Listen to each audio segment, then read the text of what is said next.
जैसे कि आपने पढ़ा, आज हम लोग बात करने वाले हैं सबसे जो सेफेस्ट है बैंकिंग स्टॉक के बारे में। तो स्टॉक के बारे में बताने से पहले, जैसे कि आप जानते हैं, स्टॉक मार्केट में दो चीज़ें काफ़ी ज़्यादा फेमस है, एक है रिस्क और एक है रिवॉर्ड। और रिस्क रिवॉर्ड जो है आपस में हाथ मिलाकर ही चलते हैं। आपने कई जगह सुना होगा कि अगर रिस्क ज़्यादा होगा तो फिर रिवॉर्ड भी बड़ा होगा, और अगर रिस्क कम होगा तो रिवॉर्ड भी है कम ही होगा। आप ये जो है फंडा कहीं पे भी लगा सकते हैं। फॉर एग्जांपल, अगर आप एफडी में डाल रहे, एफडी में रिस्क तो कुछ होता ही नहीं, इसलिए उसमें रिटर्न भी है 3-4% के ही मिलते हैं। वही अगर किसी पेनी स्टॉक की बात करें तो पेनी स्टॉक में रिस्क तो जो है भर भर के होता है, लेकिन रिवॉर्ड जो है अगर वो पेनी स्टॉक चला तो वो भी भर भर के होता है। तो ये बात तो क्लियर हो गई कि अगर हम लोग सेफेस्ट स्टॉक को ढूंढ रहे हैं तो डेफिनेटली उसमें रिस्क जो है वो तो कम ही रहने वाला है, और क्योंकि रिस्क कम है तो उसके वजह से रिवॉर्ड भी जो है वो कम ही रहने वाला है, लेकिन इतना भी कम नहीं रहने वाला है कि हमें एफडी से भी कम रिटर्न्स मिले। तो अब सेफेस्ट की बात करें तो सबसे पहले अगर हम लोग ब्लू चिप स्टॉक्स की भी बात करें तो ब्लू चिप स्टॉक जो रहते हैं वो भी सेफ़ रहते हैं, लेकिन इसका मतलब ये नहीं है कि वो रिटर्न्स के मामले में पीछे रह जाते हैं।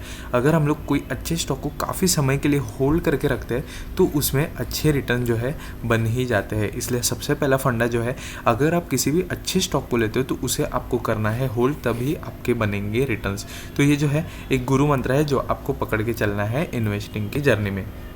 अब जो है मैं इसे क्लियर कर देता हूँ, ये एरोस को क्लियर कर देता हूँ, और अभी हम लोग बात करेंगे कि सेफेस्ट बैंकिंग स्टॉक के बारे में। उससे पहले मैं आपको पूछना चाहूँगा कि आप खुद मुझे बताइए कि क्या एक सरकारी कंपनी पहले डूबेगी कि एक प्राइवेट कंपनी? डेफिनेटली आपका जवाब होगा कि प्राइवेट कंपनी जो है उसके डूबने के चांसेस जो है ज़्यादा रहते हैं कंपेयर टू सरकारी, क्योंकि सरकार को जो है काफ़ी ज़्यादा पैसा रहता है और वो पैसा यानी कि मनी डाल के उस कंपनी को बचा सकती है कभी भी मनी पंप करके। तो डेफिनेटली ये भी हमें आंसर मिलेगा कि जो सेफ्टी का जो हमारा स्टॉक है वो एक सरकारी स्टॉक भी है। तो बैंकिंग में जो है जो सरकारी बैंक्स रहते हैं उसे हम क्या कहते हैं? उसे हम कहते हैं PSU स्टॉक्स। तो PSU स्टॉक्स जो है उनमें नाम आ गया SBI का, उसमें नाम आ गया बैंक ऑफ बड़ौदा का, उसमें नाम आ गया PNB का। तो अब मैं जो हूँ PSU बैंक के अंदर, ये जो बाकी के बैंक्स हैं उनको तो कंसिडर करता ही नहीं, इनको तो मतलब मैं सोचता नहीं कि इनके शेयर्स भी है मार्केट के अंदर। मैं सिर्फ और सिर्फ यही सोचता हूँ कि PSU बैंक के अंदर हमारे पास है SBI। तो आज जो है आज का सेफेस्ट बैंकिंग स्टॉक का जवाब कोई है तो वो है नन अदर देन SBI का स्टॉक, क्योंकि SBI का स्टॉक जो है फिलहाल उसकी न्यूज़ भी आई, उसके बारे में भी हम डिस्कस करेंगे। तो SBI जो है सबसे ज़्यादा सेफेस्ट बैंकिंग स्टॉक है, और आपको जो है FD से ज़्यादा रिटर्न हर साल जो है बना के देगा 8-9% का रिटर्न। डेफिनेटली अगर आपको रिटर्न ज़्यादा चाहिए तो आप प्राइवेट बैंक्स की तरफ भी जा सकते हैं, लेकिन अगर आपको अपना पैसा जो है वो सेफ़ रखना है, अगर आपको पैसा बिल्कुल भी गंवाना नहीं है किसी बैंकिंग स्टॉक के अंदर, तो SBI जो है नंबर 1 आपका प्रायोरिटी रहना चाहिए। ओके, तो अब अगर हम लोग बात करें SBI के बारे में, जैसे कि आप देख सकते हैं यहाँ पे है SBI का स्टॉक, और वही है आज का हमारा सेफेस्ट बैंकिंग स्टॉक। अगर हम लोग इसके न्यूज़ के बारे में बात करें तो जैसे कि आप देख सकते हैं यहाँ पे SBI के Q3 रिजल्ट जो आए हैं उसने 62% ईयर ऑन ईयर का जंप दिखाया है प्रॉफिट के अंदर। जो एस्टीमेट है उसे भी बीट कर दिया है, जो एक काफ़ी इंपॉर्टेंट प्रॉब्लम है फिलहाल के मार्केट में। जो कंपनी एस्टीमेट को बीट नहीं कर पा रही है, काफ़ी अच्छी पिटाई हो रही है। तो SBI जो है काफ़ी अच्छा उसने अपना रिजल्ट निकाला है। भले बैंक ऑफ बड़ौदा ने भी अच्छे रिजल्ट निकाले, लेकिन मैंने आपको जैसे कहा मैं उसे कंसिडर नहीं करता। क्यों, मैं आपको थोड़ी देर में ही बताऊँगा। जैसे कि आप देख सकते हैं 8,430 करोड़ के जो है शानदार प्रॉफिट आया है SBI का। सिर्फ जो पॉजिटिव चीज़ है यही ख़त्म नहीं होती। अगर आप लोग यहाँ पे देखें तो जो लोन बुक है उसमें रिटेलर्स का लोन है वो भी बढ़ गया। अब जो रिटेलर रहते हैं, अगर आप HDFC बैंक की बात करें, HDFC बैंक जो देश की नंबर 1 प्राइवेट सेक्टर बैंक है, वो जो है काफ़ी ज़्यादा रिटेलर्स को लोन देते हैं। अब रिटेलर्स के जो लोन है वो काफ़ी ज़्यादा कम अमाउंट में रहते हैं, उनका जो लोन का अमाउंट रहता है वो काफ़ी ज़्यादा कम रहता है। इसकी वजह से जो डिफ़ॉल्ट करने के चांसेस रहते हैं, यानी कि लोन ना चुकाने के चांसेस रहते हैं, वो भी काफ़ी ज़्यादा कम हो जाते हैं। वही अगर हम लोग बात करें येस बैंक की, जो फिलहाल आप खुद जानते हो इस स्टॉक को, ये जो स्टॉक है इसने काफ़ी ज़्यादा प्राइवेट प्लेयर्स को यानी बड़े बड़े कंपनीज़ को लोन दिया था, और ये कंपनी जो है उनके काफ़ी बड़े बड़े अमाउंट रहते हैं और उसमें जो है रिस्क भी काफ़ी ज़्यादा रहता है। जैसे कि मैंने कहा कि भले कंपनीज़ को लोन देने में रिस्क ज़्यादा रहता है लेकिन रिवॉर्ड भी ज़्यादा रहता है, लेकिन अगर वो लोग ये लोन चुका नहीं पाए तो डेफिनेटली सारा पैसा भी साफ़ हो सकता है। लेकिन इसलिए जब भी अगर हम लोग सेफ्टी की बात करें तो रिटेलर जो रहते हैं, रिटेल को अगर लोन जा रहा है तो काफ़ी अच्छी बात मानी जाती है बैंकिंग सेक्टर के अंदर।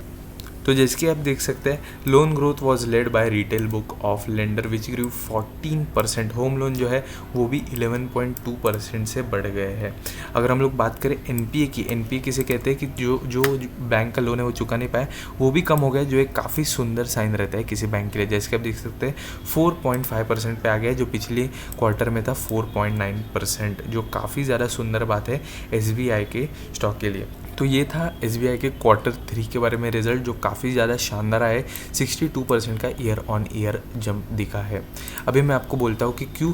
अगर आप लोग यहाँ पे देखें तो बैंक ऑफ बड़ौदा का भी यहाँ पे लिखा है कि 107% जो है नेट प्रॉफिट राइज हुआ है। लेकिन क्यों मैं आपको बता रहा, तो यहाँ पे अगर आप चार्ट देख सकते हैं, यहाँ पे जैसे कि मैंने कहा है कि जो एसबीआई का स्टॉक है 530 रुपये का स्टॉक है। जैसे कि आप देख सकते हैं यहाँ पे एसबीआई ने लॉन्ग टर्म में दिया है 3,500% की रिटर्न। वही बैंक ऑफ बड़ौदा अभी भी है 1000% पे, और कैनरा बैंक है 400% पे। अगर आप लोग देखें तो यहाँ पे बैंक ऑफ बड़ौदा का जो स्टॉक है काफ़ी ज़्यादा नीचे और काफ़ी ज़्यादा सस्ता भी है। अगर हम लोग बाकी से कंपेयर करें, बैंक ऑफ बड़ौदा का जो है 100 रुपये का है एक शेयर, वही कैनरा का 200 का है, वही पीएनबी का जो है 40 रुपये का है। इसी के लिए ज़्यादा क्वांटिटीज़ की वजह से रिटेलर जो है फंस जाते हैं ऐसे पीएसयू स्टॉक्स में।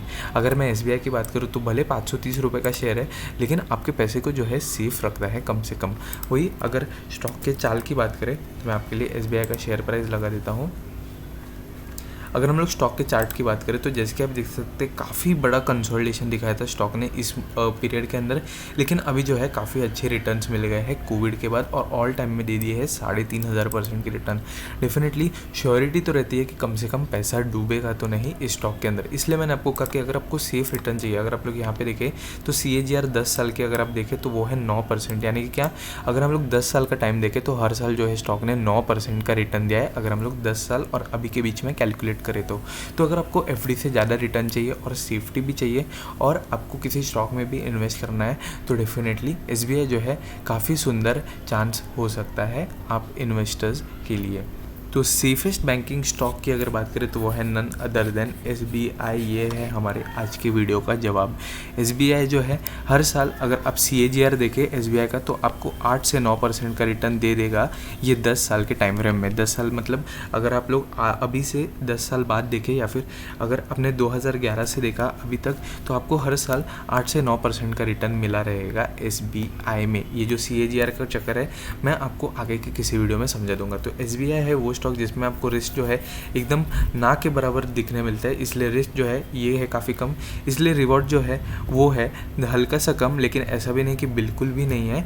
सेफ्टी के साथ आपको अच्छा खासा रिवॉर्ड दे रहा है एसबीआई का स्टॉक। ओके, तो अगर किसी को करना है बैंकिंग स्टॉक में निवेश, सेफेस्ट बैंकिंग स्टॉक में निवेश, तो एसबीआई है उनके लिए अच्छा सा एक चॉइस, जिसके Q3 के नंबर्स भी फिलहाल काफ़ी शानदार आए हैं और जा रहा है अच्छे ट्रैक पे।